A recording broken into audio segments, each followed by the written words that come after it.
I use 15-minute fair value gaps a lot. So people ask me, how do I find my key levels? They always come from a 15-minute zone or a 15-minute fair value gap. Now, in this case, we had a lot of chop here towards the start of December as well, end of November. This was a 15-minute FVG I had all the way throughout November. So 31st of October, we saw the market create our level.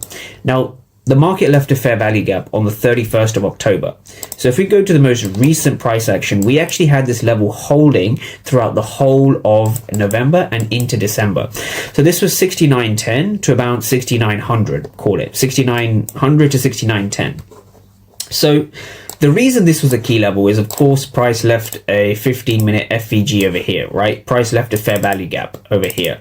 Now, I use fair value gaps a lot in my trading, and that's the only ICT concept you need, right? Once you've established your fair value gaps or your key levels, just wait for price to come to those areas. That's all you have to do. That's step one.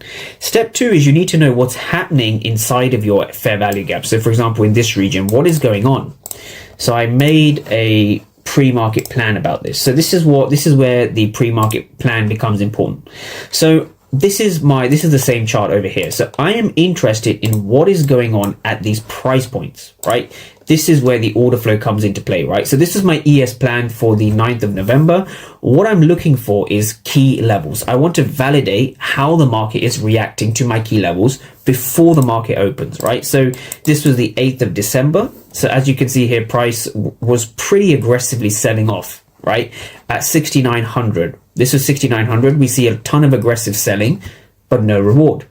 So when you see a ton of aggressive selling and no reward, that tells you that this zone is being supported by buyers, right? Passive buyers. So these are what we call limit orders, right? Limit orders coming into your zone. So that's kind of what we went through over here. So there's two types of market participants over here, right? We have market orders and limit orders. So here we're looking now at market buy orders, right? These are the market buy orders, right?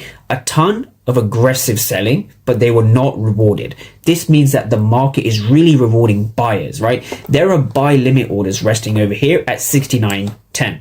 Now, same here, this huge wick, massive wick, tons of aggressive selling, but the market still was unable to break below 6,900.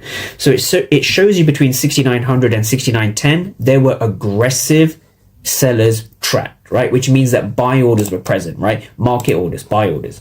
Now coming into the trade itself, this is what I'm looking for, right? So coming into the market over here, so let's break this down.